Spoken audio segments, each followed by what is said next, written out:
Hello students, तो कैसे हो आप सब। और आज मैं यहाँ आया हूँ और मैं स्टार्ट करूँगा आज क्लास 12th का अकाउंटेंसी। ठीक है। और हमारा फ्लो जैसा कि मैंने आपको बताया था, हम कवर करेंगे पहले पार्ट ए में हम शुरू कर रहे हैं आज पार्टनरशिप के फंडामेंटल्स की बातें। So without wasting the time मैं स्टार्ट करता हूँ पार्टनरशिप फंडामेंटल्स। देखो, मैं आपको एकदम प्रैक्टिकल एक एग्जांपल लेकर उसके साथ ये समझाना चाहूँगा कि किस तरीके से हमारा फ्लो होता है या कंसेप्ट है पार्टनरशिप फंडामेंटल का। ओके। देखो, मैं एग्जांपल ले रहा हूँ कि ये 4 दोस्त हैं।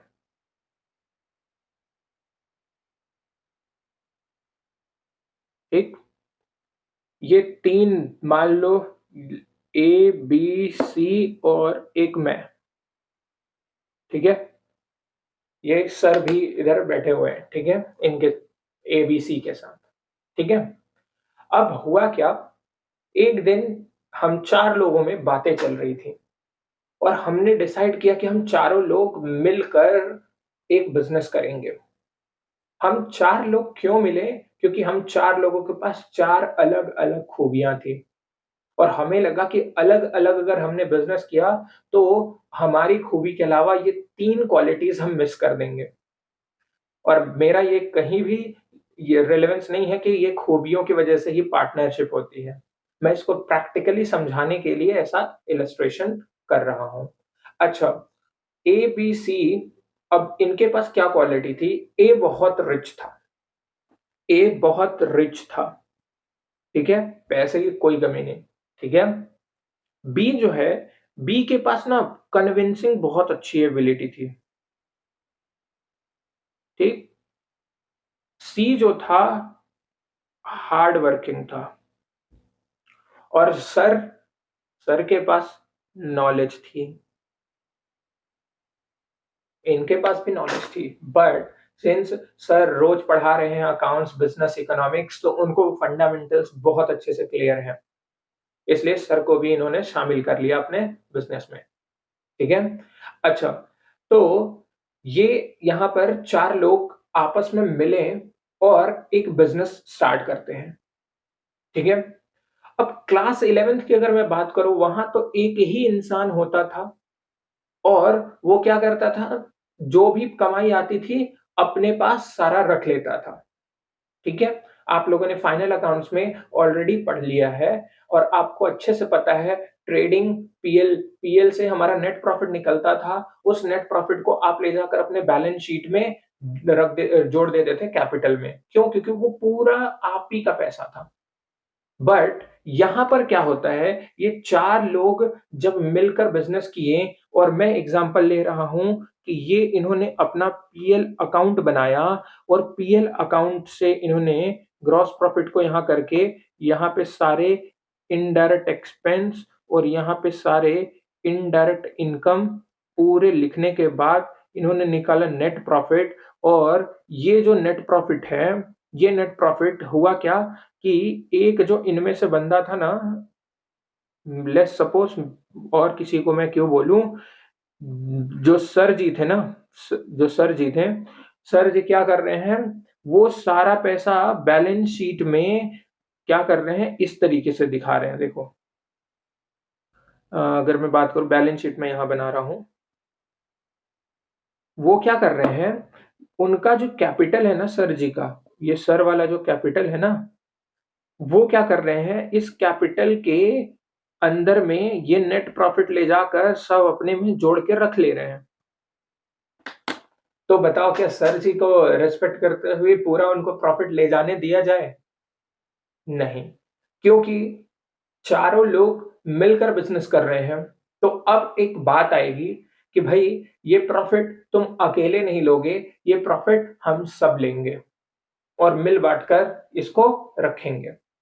तो ये जो मिल बांटकर इस प्रॉफिट का डिस्ट्रीब्यूशन होता है ना, इसके लिए ये क्या करते हैं, पीएल के बाद डायरेक्ट बैलेंस शीट ना बनाकर एक और अकाउंट खोलते हैं। उस अकाउंट का नाम है पीएल एप्रोप्रिएशन। इसके जस्ट नीचे होता है स्टार्ट पीएल एप्रोप्रिएशन। ठीक है? इसके जस्ट नीचे स्टार्ट होता है पीएल एप्रोप्रिएशन। अगर मैं इस वर्ड का मतलब बोलूं तो आप हमेशा याद रखना दो वर्ड, डिस्ट्रीब्यूशन एंड यूज।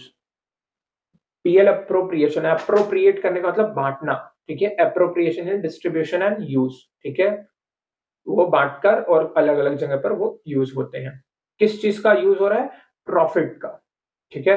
तो पीएल एप्रोप्रिएशन वो अकाउंट है जहां पर नेट प्रॉफिट को लाया जाएगा, यानी बाई पीएल अकाउंट ऊपर से उठाकर हम लेकर आएंगे क्या? नेट प्रॉफिट, ठीक है? और उस नेट प्रॉफिट का अलग अलग पार्टनर्स में बंटवारा हो जाएगा, ठीक है? कैसे कैसे देखते हैं, क्या क्या नाम से, किस किस रीजन से ऐसा होगा। सबसे पहला क्या होगा, सबने जो पैसे लगाए होंगे उनमें वो क्या बोलेंगे कि भाई मुझे मेरे कैपिटल पर कुछ इंटरेस्ट मिलना चाहिए।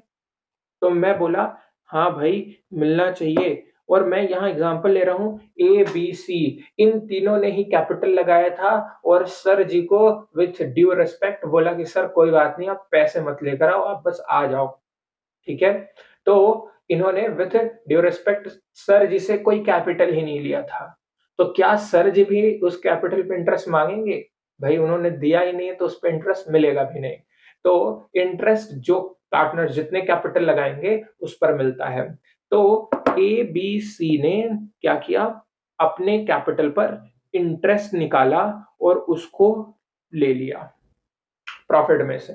देखो प्रॉफिट तो बिजनेस का आ गया, अब बिजनेस का प्रॉफिट किसको किस नाम से कितना कितना जाएगा ये समझ रहे हैं हम बस। अच्छा, अब हुआ क्या, बी बहुत सॉरी सी बहुत हार्ड वर्किंग था, मैंने जैसा आपको बताया था, ठीक? और मैं भी भाई अपना दिमाग लगा रहा, ठीक है? अपना वो अपना फिजिकल लेबर लगा रहा, मैं अपना मेंटल लेबर यूज कर रहा हूं। तो हम क्या बोल रहे हैं कि यार अगर हम नहीं होते तो ये काम कोई और किया होता, तो उसको कुछ तो सैलरी दिए होते तुम लोग, तो वो उस चीज के बदले हमें भी सैलरी चाहिए, ठीक?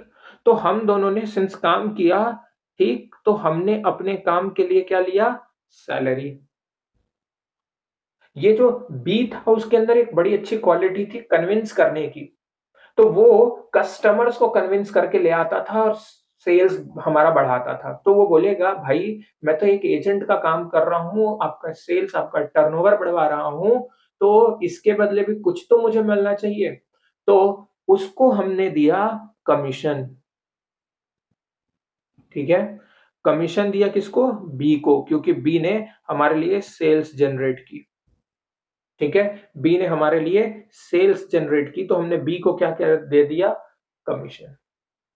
अब हो सकता है कि किसी को पैसे की जरूरत पड़ी हो, अगर बीच में किसी ने ड्राइंग्स किया होगा, तो हम बोलेंगे जब तूने कैपिटल दिया था तो उस पे इंटरेस्ट तेरे को मिला, तो अब तूने ड्राइंग की है तो उस पे भी तो हमारे बिजनेस को इंटरेस्ट मिलना चाहिए। जस्ट उल्टा। तो अगर किसी ने ड्राइंग्स की होगी तो इंटरेस्ट ऑन ड्राइंग्स उसके से चार्ज किया जाएगा। तो मैं एग्जांपल ले रहा हूँ, ए के पास तो भाई बहुत पैसे थे, वो क्या करेगा? मैं एग्जांपल ले रहा हूँ, मान लो सर जी ने क्या किया था, सर ने कुछ ड्राइंग किया था, ठीक है? तो सर जी के उस ड्राइंग पर इंटरेस्ट लगेगा, ठीक है? तो ड्राइंग्स पर इंटरेस्ट लगेगा। इस तरीके से तो हो गया। अच्छा, प्रूडेंस का एक प्रिंसिपल है। क्लास 11th में आप बहुत क्लियर अगर अकाउंटेंसी पढ़े होगे तो प्रूडेंस का प्रिंसिपल आपको पता होगा कि फ्यूचर में होने वाले लॉसेस के लिए एक एस्टिमेटेड अमाउंट सोचकर क्या करना चाहिए? कुछ रिजर्व बनाकर रखना चाहिए। उसी प्रूडेंस को फॉलो करते हुए आप लोग क्लास 11th में भी रिजर्व बनाने की एंट्री पीएल में किए थे। अभी सिंस ये अकाउंट खुल चुका है तो यहाँ पर बनेगा वो रिजर्व। तो ये इन्होंने म्यूचुअली एग्री किया कि यार सारा जो प्रॉफिट हुआ है इन सब लेने देने के छोटे-मोटे चीजों के बाद, बाँटने के बाद, और कुछ पैसे हम क्या करते हैं, पूरा निकालते नहीं है, कुछ पैसे बिज़नेस में रहने देते हैं, आगे काम आएगा। तो हो सकता है ये लोग म्यूचुअल एग्रीमेंट पर क्या किए हों, टू रिजर्व्स क्रिएट किए हों, ठीक है? रिजर्व्स में कुछ पैसा रख दिए हों, ठीक है? ये सारा चीज़ हो सकता है, ठीक? अभी मैं ये हटा रहा हूँ यहाँ से, नीड नहीं है इसकी। हाँ, तो वो तो मैं बस एग्ज़ाम्पल के लिए लिया था ना नीचे। तो नेट प्रॉफ़िट के बाद रिज़र्व बढ़ गया, अब जो प्रॉफ़िट बचा ना, अब ये लोग क्या करेंगे, to net profit transferred to partners capital account. अब ये क्या मैं लिख रहा हूँ अभी मैं बताऊँगा आपको, ठीक?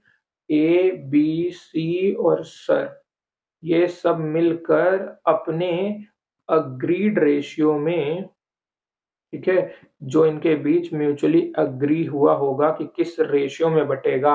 हो सकता है बराबर बटे, हो सकता है किसी ने पैसे ज्यादा कम लगाए तो उस हिसाब से, हो सकता है मेहनत के हिसाब से, तो अपना एक रेशियो बनेगा। तो जो भी ये डिसाइड करेंगे उस रेशियो में ये प्रॉफिट बढ़ता है, ठीक है? अच्छा, डिसाइड कैसे करते हैं? थियरी पे मैं अभी आऊंगा, ठीक है? ऐसा नहीं कि मैंने थियरी स्किप कर दी, ठीक है? बट सिंस क्लास 11th आप बहुत क्लियर हो फाइनल अकाउंट्स, तो मैं पहले इस चीज को उससे लिंक कर दूं, फिर थियरी बताऊंगा, तो आपको एकदम आसानी से याद हो जाएगा। अच्छा, अगर इन्हें लॉस होगा तो हम किस साइड पे लिखेंगे? By loss transferred to partners capital account, ठीक? ए बी सी और सर यहां पर अग्रीड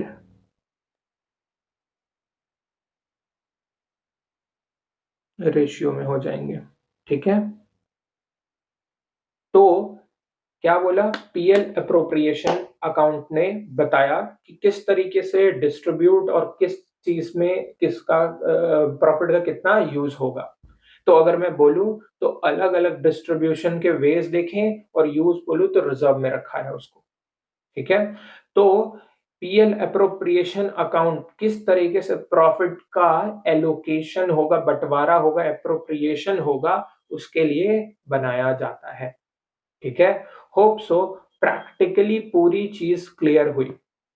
यानी कि हमने क्लास 11th में सोल प्रोप्राइटर में ट्रेडिंग के बाद पीएल के बाद जो बैलेंस शीट बनाई थी, यहां वैसा नहीं होकर अब क्या होगा, ये पीएल के बाद बनेगा पीएल अप्रोप्रिएशन अकाउंट, और उसके बाद हम चाहें तो बहुत ध्यान से सुनना, मैंने आपको बोला ना इसके जस्ट नीचे क्या होता, बैलेंस शीट होता। अब आप कहोगे कि सर प्रॉफिट तो हमने बांट दिया, अब बैलेंस शीट बना लेते हैं।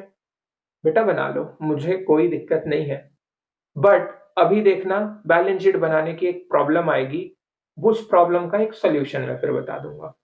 देखो होता क्या है, अगर अगर आप बैलेंस शीट इसके जस्ट बाद में बना रहा हूं ना, अभी ऐसे assume करना इसके जस्ट बाद, अगर आप यहाँ पे बैलेंस शीट बनाए, ठीक है, आपने सारे एसेट्स तो इधर लिख दिए और सारी लाइबिलिटी तो इधर लिख दी, ठीक? सारे एसेट्स और सारी लाइबिलिटी लिख दिए, ठीक है? और अब लिखो कि बारी किसकी आएगी? कैपिटल की। तो देखो क्या होगा, आप लिखोगे कैपिटल्स, ए का, बी का, सी का और सर का अलग अलग कैपिटल अब दिखेंगे यहां पर, एक तो है नहीं कि डायरेक्ट कैपिटल में लिख दे। अब इन्होंने जो भी पहले पैसा लगाया था वो, इनको जो जो चीजें मिली उनको प्लस करोगे, इनसे जो जो इंटरेस्ट ऑन ड्राइंग जैसे, ठीक, या ड्राइंग्स कह लो, तो दोनों ही उसको माइनस करोगे। यानी कि बहुत सारे प्लस माइनस ऐसे ही सबके लिए करोगे, तब जाकर उनका नेट बैलेंस बाहर निकल कर आएगा। होगा या नहीं ऐसा? तो ऐसा प्रॉब्लम आएगा, आपकी बैलेंस शीट एकदम हौच पौच सी हो जाएगी। तो इसके लिए वो क्या करते हैं, ये जो कैपिटल वाला एरिया है ना, इसको वो अलग से सॉल्व कर लेते हैं, उसके लिए अलग से अकाउंट बना लेते हैं, टोटल उसमें प्लस माइनस करके जो नेट फिगर आ जाती है उसको ले आकर यहां लिख देते हैं, ठीक है? तो इस काम के लिए वो क्या करते हैं, इससे जस्ट पहले खोलते हैं एक अकाउंट जिसका नाम है पार्टनर्स कैपिटल अकाउंट। ठीक है। अब ये पार्टनर्स कैपिटल अकाउंट वही लेजर अकाउंट है क्लास 11th वाला। इसमें यहाँ डेट कह लो, ठीक, पर्टिकुलर्स कह लो, यहाँ पर जेएफ बनाने की आपको नीड नहीं है क्लास 12th में, ठीक है, इसलिए मैं भी स्किप कर रहा हूँ। इधर हो गया आपका डेबिट अमाउंट, ठीक है, डेट, पर्टिकुलर्स, क्रेडिट अमाउंट, ठीक। ये हो गया आपका पार्टनर्स कैपिटल अकाउंट का फॉर्मेट, ठीक है। अच्छा, अब होगा क्या, पार्टनर्स कैपिटल अकाउंट में आपको भी क्लास 11th में अगर आपने एक भी बार कैपिटल अकाउंट बनाया होगा, capital is a type of liability, और क्यों कहते हैं, due to separate legal entity. और जिसको ये बात नहीं पता होगी ना ऐसा कैसे हो गया, तो आप क्लास 11th की मेरी वीडियोस हैं, आप वहां पर जाकर जरूर चेक कर लेना, पूरी प्रैक्टिकलिटी वहां पर आपको मिलेगी, पूरा रीजन कंसेप्ट आपको मिलेगा, ठीक है। अच्छा, तो पार्टनर्स कैपिटल अकाउंट ये एक लायबिलिटी होता है, ठीक है, कैपिटल बिजनेस के ऊपर एक लायबिलिटी होता है, इसलिए इसका जो बैलेंस होता है वो शुरू होगा क्रेडिट साइड से। तो अब हम चलते हैं, यहाँ पर जो भी डेट होगा, डेट वाले अभी मैं नहीं भर रहा हूँ, डेट अपना आप भर सकते हो। बाई बैलेंस ब्रॉट डाउन, यानी कि जो भी इनके अकाउंट होंगे, सॉरी यहाँ पे सिंस 4 पार्टनर हैं तो मैं एक काम करता हूँ, उन चारों के लिए एक एक कॉलम बना देता हूँ, ठीक है, पतले से कॉलम कर देता हूँ ताकि यहाँ पर थोड़ा स्पेस की कमी है, मैं ये चारों के लिए एक एक कॉलम क्रिएट कर रहा हूँ और इसी में करेंगे हम इनकी अकाउंटिंग, ठीक है, ए बी सी और सर। और इसी तरीके से मैं क्रेडिट साइड में भी ये 4 कॉलम बना देता हूँ, ठीक है।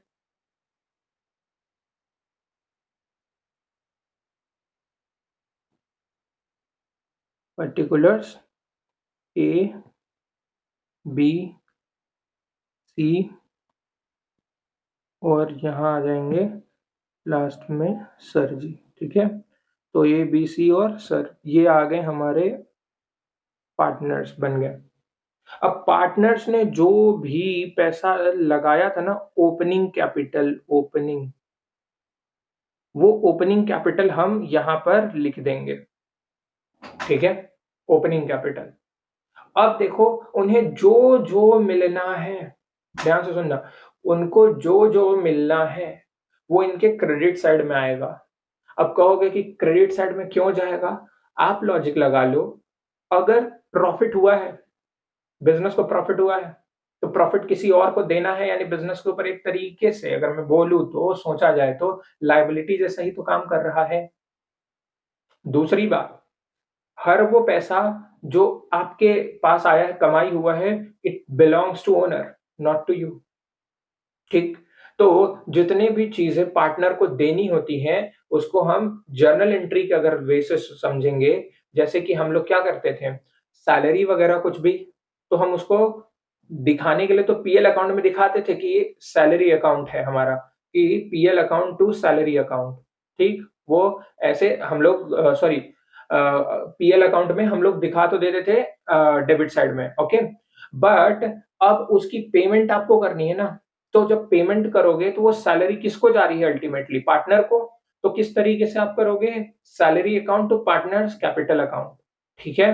तो वो सैलरी और सैलरी हट जाएगा, इनडायरेक्टली आप देखोगे क्या, डेबिट में एक बार था पीएल में, और एक बार यहाँ पीएल में क्रेडिट में था और यहाँ डेबिट में, और ये आपस में कैंसिल हो गए, और हमारा नेट अगर देखोगे तो पीएल का पैसा निकल कर आएगा किसके पास, कैपिटल ओनर के पास, ठीक है।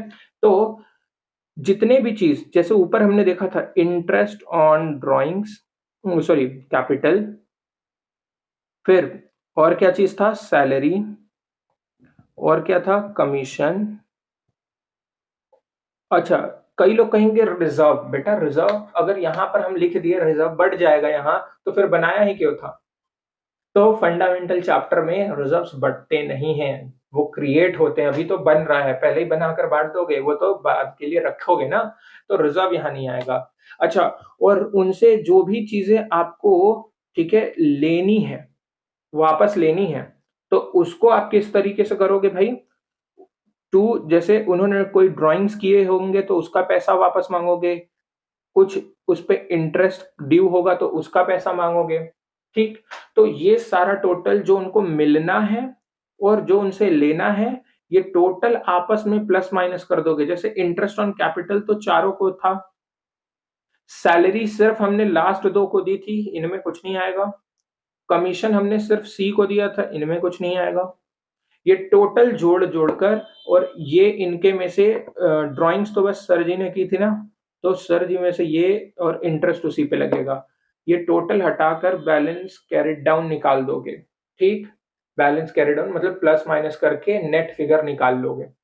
हो सकता है कुछ केसेस में इस साइड भी फिगर आ जाए, ठीक है?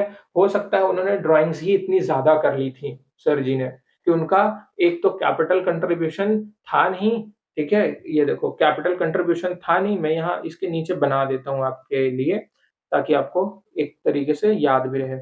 कैपिटल कंट्रीब्यूशन तो था नहीं, ऊपर से ड्राइंग्स कर लिया, ठीक है? तो यहाँ पर भी हो सकता है बाई बैलेंस कैरिड डाउन, ठीक है? यहाँ पर उन्होंने कुछ दिया नहीं था, तो ये सबका बैलेंस तो यहाँ आया, लेकिन सर जी का बैलेंस यहाँ आया, ठीक है?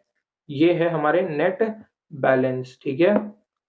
तो ये टोटल हो गया हमारा पार्टनर्स कैपिटल अकाउंट। अब देखो हमें क्लियर कट ये बात पता चल गई कि किसका कितना बैलेंस लेना देना वाला बचा हुआ है, बना हुआ है, ठीक है? तो हम क्या करेंगे अब? फाइनल, बार बार ये जोड़ने घटाने वाला काम तो हमने यहाँ कर लिया, अब नहीं करेंगे बैलेंस शीट में, अब इन्हीं के बैलेंसेस को उठाएंगे और इसको डायरेक्ट यहाँ पर लिखेंगे। अब हम ए में, बी में, सी में और सर में यहाँ नहीं लिख पाएंगे, देखो क्यों, वो भी समझाते हैं। ए का जितना आया ये बैलेंस, ये वाला बैलेंस, ठीक है? ए का, बी का, सी का लिख दिया, और सर जी का तो नेगेटिव बैलेंस आ गया, तो नेगेटिव कैपिटल यहां ना लिखकर हम क्या करते हैं, उसको किस साइड पे लिख देंगे? एसेट साइड पर, क्योंकि ये कैपिटल हमें देने हैं तो लाइबिलिटी, और उनका नेगेटिव आया, उन्होंने ड्राइंग ज्यादा की, उनसे लेना है, तो वो एक तरीके से असेट जैसा काम कर रहा है। तो मैं यहां पर लिख दे रहा हूं सर्स कैपिटल, ठीक है?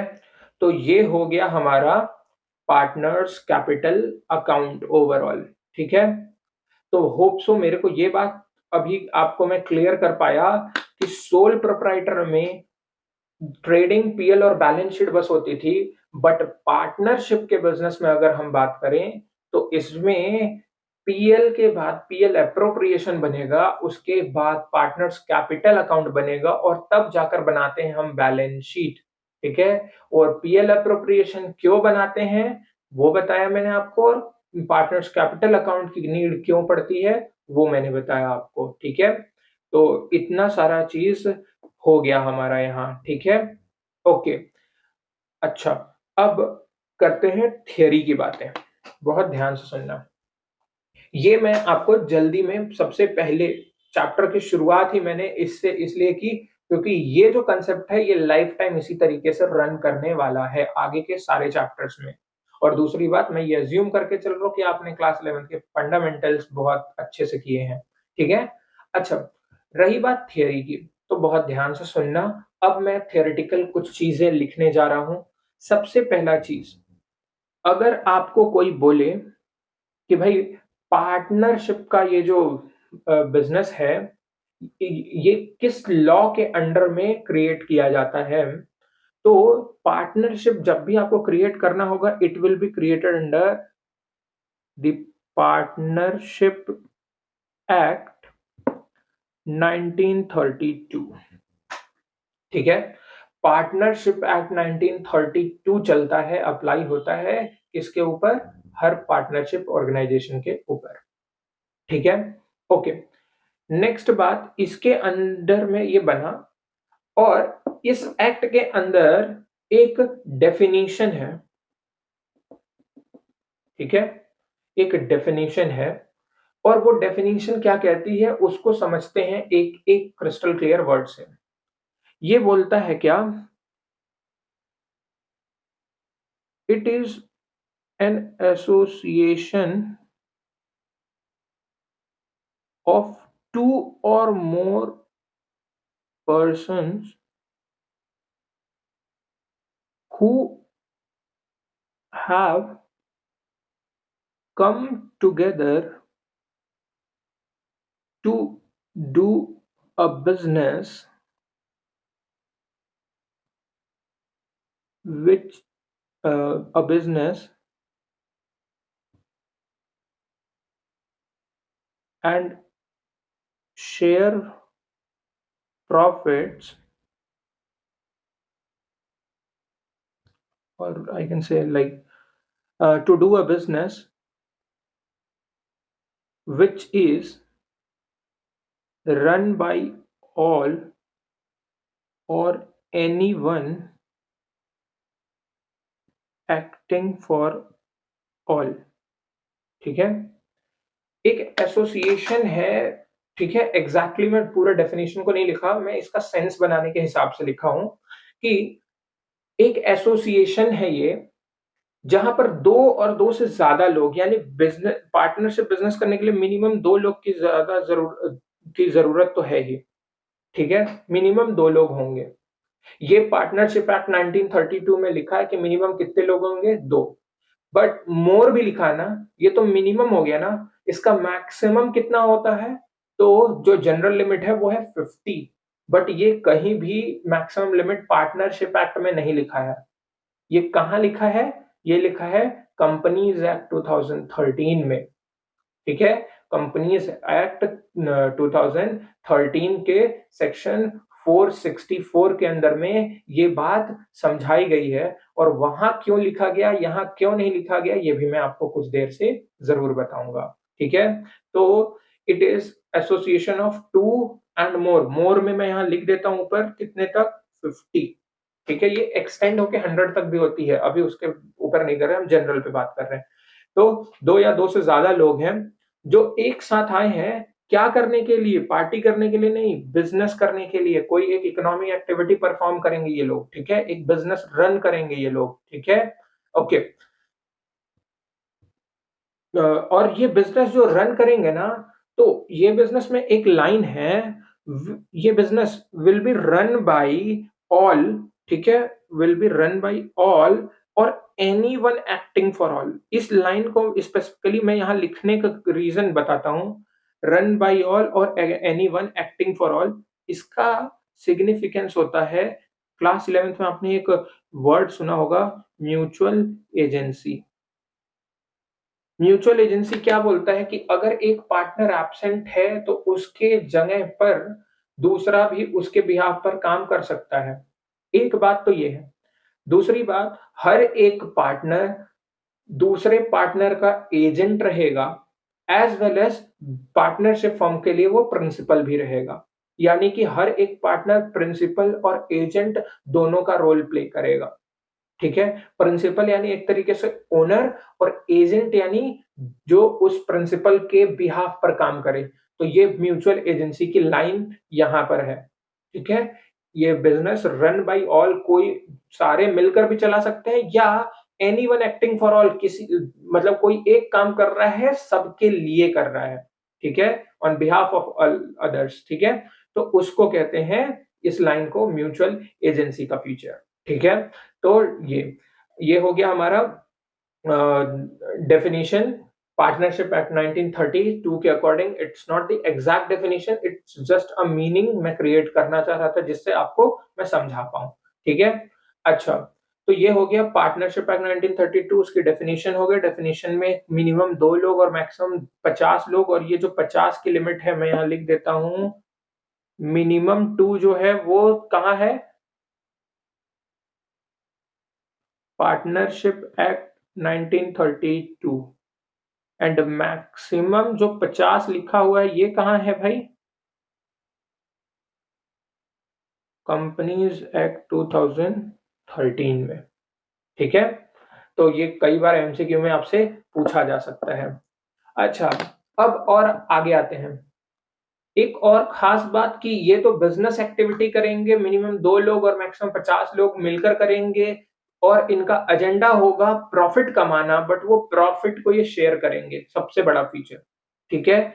तो इसमें एक और बात होगा, शेयरिंग प्रॉफिट या कह लो प्रॉफिट एंड लॉस, ठीक है? हम प्रॉफिट ज़्यादा पसंद करते हैं या एक्सपेक्ट करते हैं, इसलिए हम प्रॉफिट से ज़्यादा फोकस करते हैं। तो जो भी प्रॉफिट लॉस होगा, वो ये लोग क्या करेंगे? शेयर करेंगे। अब ये शेयर करने से एक चीज़ की बात मैं आपको बताता हूँ, प्रॉफिट जो शेयर करने की बात है, ये एक अग्रीड रेशियो में करते हैं। अग्रीड रेशियो में करते हैं या इक्वली करते हैं। अब ये जो इक्वली करते हैं, ये तो एक अलग बात है जिसके लिए मैं आपको कुछ रूल्स की बातें बताऊंगा। लेकिन अग्रीड अगर ये करते हैं तो ये अग्री करते कहाँ हैं? क्या एक दिन सारे मिलेंगे एक होटल में, रेस्टोरेंट में और एग्री कर लेंगे बात करके? बस ऐसे ही हो जाएगा सारा काम? नहीं। देखो, इसके लिए बनता है क्या? इसके लिए बनता है पार्टनरशिप एग्रीमेंट। इसके लिए बनता है पार्टनरशिप एग्रीमेंट, ठीक है? ये जो एग्रीमेंट है ना, ये ओरल भी बन सकता है, ये रिटन भी बन सकता है, ठीक है? ओरल भी बन सकता है और रिटन भी बन सकता है, ठीक है?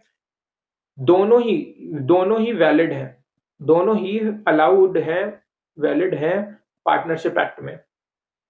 यानी आपस में म्यूचुअली बोलकर भी ये एग्रीमेंट हो सकती है और रिटन में भी। बट ये जो रिटन वाला है ना, इसको हम कहते हैं पार्टनरशिप डीड। Partnership deed. और इसका एक दूसरा नाम आजकल बहुत इसको एग्जाम में पूछा जा रहा है, आर्टिकल्स ऑफ पार्टनरशिप, ठीक है? तो एक पार्टनरशिप डीड भी कह देते हैं और एक कह सकते हैं आर्टिकल्स ऑफ पार्टनरशिप, ठीक है? तो अब देखो क्या है, रिटन वाले को हम क्या कहते हैं? Partnership deed. ओरल वाले को हम पार्टनरशिप एग्रीमेंट दोनों तरीके से कर सकते हैं, बट रिटन वाले को हमने नाम क्या दे दिया? पार्टनरशिप डीड या आर्टिकल्स ऑफ पार्टनरशिप, ठीक है? दोनों ही वैलिड है। बट अगर लॉजिकली आप सोचो, लॉ इस ओरल वाले को क्या एनफोर्स करा पाओगे? एनफोर्स नहीं हो पाता, ये एनफोर्स हो पाता है। अब कहोगे एनफोर्स होने का मतलब, यानी कि एज एविडेंस, अगर आप कोर्ट में एविडेंस जाओगे तो कौन सा एविडेंस के तौर पे काम कर पाएगा? ये वाला, रिटन वाला, ठीक है? तो वैलिड दोनों है, बना सकते हो, भरोसा है, कर लो ओरल में भी। बट इट इज सजेस्टेड कि आप क्या करो, पार्टनरशिप डीड को रिटन में बनाओ, ताकि कल को कोई भी दिक्कत आए तो आप उस चीज को दिखाकर कोर्ट में केस करके अपने प्रॉब्लम्स को सॉल्व कर पाओ, ठीक है? तो ये था मेरा पार्टनरशिप एग्रीमेंट के ऊपर क्लैरिटी। अच्छा, एक और बात ध्यान से समझना, ये जो पार्टनरशिप एग्रीमेंट है, आपके बुक में इसके कंटेंट तो भर भर के लिखे हैं, बट मैं लॉजिकली आपको बताना चाहूंगा कि इसके अंदर होता क्या है। आप खुद सोचो, अगर आपको किसी के साथ पार्टनरशिप बिजनेस करनी है तो क्या क्या चीजें आप लिखोगे या होनी चाहिए उस चीज में, उस लिखे हुए डॉक्यूमेंट में क्या लिखना चाहोगे? सबसे पहले तो कि भाई किस नाम से बिजनेस खुलेगा, पार्टनरशिप बिजनेस, उस फर्म का नाम क्या होगा? फर्म बोले तो जो बिजनेस हम स्टार्ट करते हैं, मतलब पार्टनर्स जो बिजनेस स्टार्ट करते हैं उसको हम पार्टनरशिप फर्म कहते हैं, ठीक है? Individually they are called as partner, but jointly या कह लो as a business firm they are called as partnership firms, ठीक है? अच्छा, तो मैं आता हूं कंटेंट ऑफ पार्टनरशिप डीड पे। तो इस डीड में सबसे पहले तो पार्टनरशिप बिजनेस का नाम क्या होगा, ये लिखा होगा। उसका मेन पर्पस, बिजनेस किस चीज का करेंगे, वो लिखा होगा। बिजनेस की लोकेशन कहां पर होगी, वो लिखा होगा। सारे पार्टनर्स का नाम लिखा होगा। उन्हों और उनके भी एड्रेसेस, कांटेक्ट डिटेल्स होंगे। उन्होंने कितना अमाउंट कैपिटल के नाम पर, सब जरूरी नहीं कि बराबर लगाएं, कितना कितना लगाया है वो लिखा होगा। और ये लिखा होगा कि उस अमाउंट जो उन्होंने कैपिटल दिया उस पे इंटरेस्ट मिलेगा, अगर हो सकता है ना भी मिले, ऐसा एग्री कर सकता है वो, और मिलेगा तो कितने रेट से मिलेगा, ड्राइंग्स अगर कोई किया तो उस पे कितना रेट ऑफ इंटरेस्ट चार्ज होगा। अगर हम किसी पार्टनर से लोन लेते, पार्टनर कैपिटल के तौर पे भी पैसे दे सकता है और लोन के नाम पर भी दे सकता है। अगर लोन दिया पार्टनर ने तो उस पे क्या इंटरेस्ट मिलेगा उसको, ठीक है? अच्छा, कोई भी अगर नया पार्टनर जॉइन होगा तो उसके लिए क्या गाइडलाइंस रहेंगी, क्या रूल्स रहेंगे? कोई छोड़कर जाना चाहे तो उसके क्या रूल्स रहेंगे, ठीक है? किसी की डेथ वगैरह हो गई तो उसमें क्या किया जाएगा, ठीक है? अगर पार्टनरशिप बिज़नेस को डिसॉल्व करने का नौबत आया तो क्या करेंगे? ये कुछ इंस्टेंसेस के बारे में डिस्क्रिप्शंस दिए रहते हैं, ठीक? तो ये सारा चीज़ उसके अंदर डिटेल में लिखा रहेगा। और एक सबसे जो ज़्यादा हाइलाइटेड अभी मैं जिसके बारे में चर्चा करते हुए यहाँ आया, ये लिखा रहेगा कि उनके बीच प्रॉफिट लॉस का शेयरिंग का रेशियो क्या होगा, जिसको हम कहते हैं पीएसआर, प्रॉफिट शेयरिंग रेशियो। उनका रेशियो क्या होगा, ये बात क्लियरली वहाँ लिखी होगी, ठीक है? इतनी बात क्लियर? ओके। तो अब हमने कुछ बातें की कि भाई act definition, minimum maximum sharing, अब हाँ, एक वर्ड तो मैंने किया कि भाई शेयर जो हुआ वो एग्रीड रेशियो में होगा। एग्रीड रेशियो लिखा कहाँ होगा? पार्टनरशिप डीड में। मैंने आपको बताया कि बना कैसे सकते हैं एग्रीमेंट और इस डीड में क्या कंटेंट्स होंगे, मैंने आपको प्रैक्टिकली बता दिया। आपको रटने के लिए, देखने के लिए आप अपनी बुक रेफर कर लो, ठीक है? बट लॉजिकली जो होना चाहिए वो मैंने आपको बता दिया। अब आगे चलते हैं। अ, एक वर्ड मैंने लिखा कि अग्रीड है तो यहाँ, नहीं तो इक्वली, नहीं तो इक्वली, इक्वली क्यों मैंने वर्ड लिखा, ध्यान से सुनना।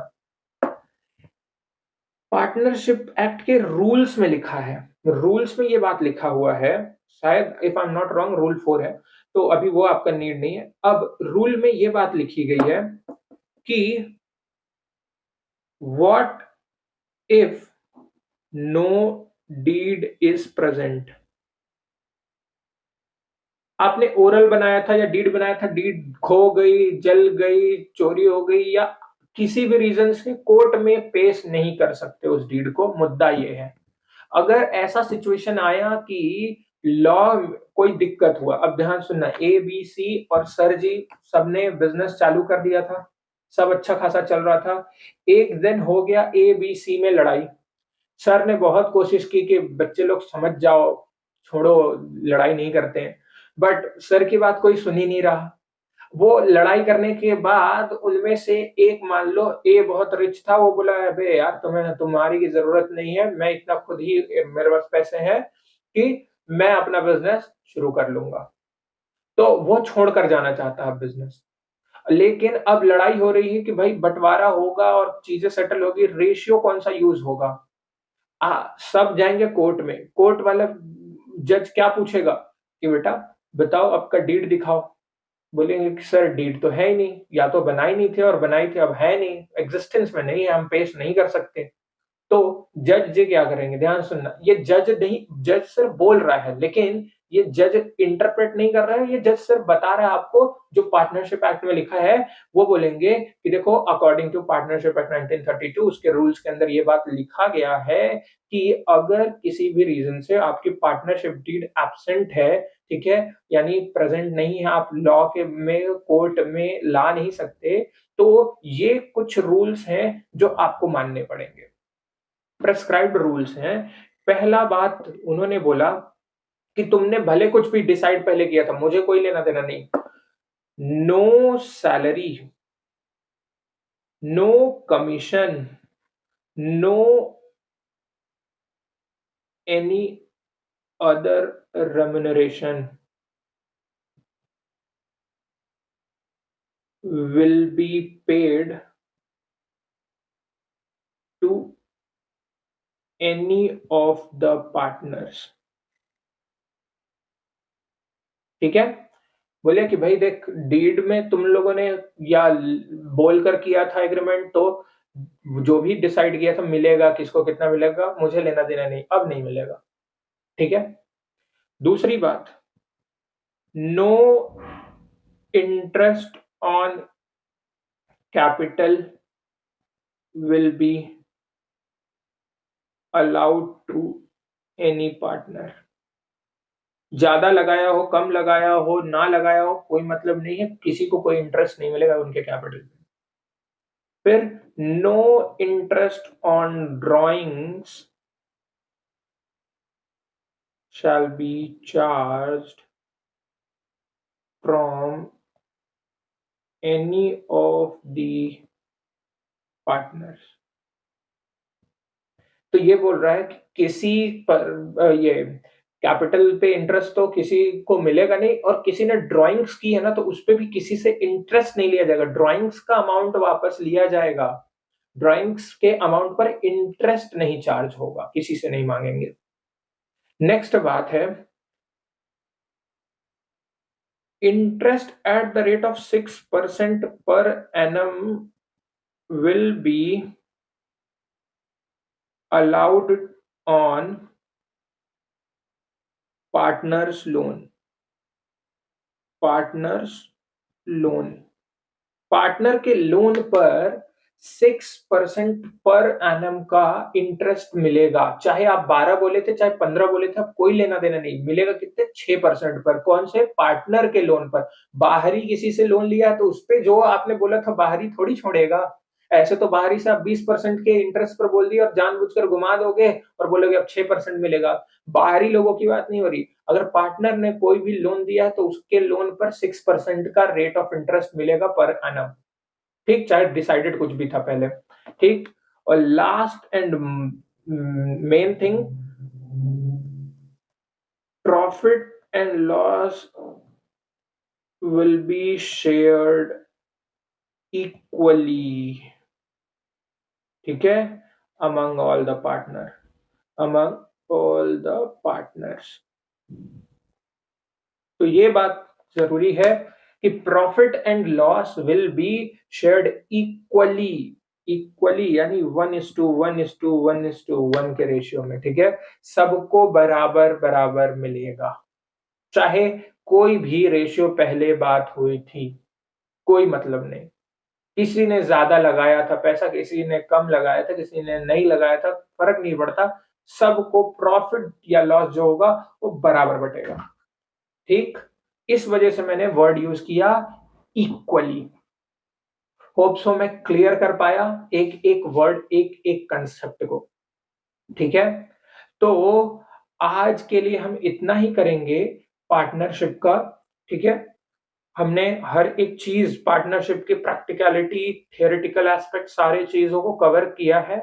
ठीक, नेक्स्ट वीडियो हमारा इसके कंटिन्यूएशन में होगा, वहां हम शुरू करेंगे इसकी अकाउंटिंग करना, जिसका एक छोटा सा डेमोन्स्ट्रेशन हमने already PL appropriation, partners capital और बैलेंस शीट के थ्रू कर लिया है, और उसका प्रॉपर फॉर्मेट, क्या चीजें कहां पर क्यों आती हैं और उनके बारे में और डिटेल नेक्स्ट क्लास में हम डिस्कस करेंगे।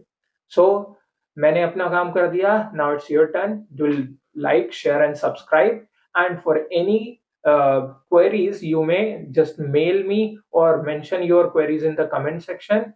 I will try my best कि मैं उसका एकदम एक्यूरेट आप तक आंसर पहुंचा दूं। Okay, thank you.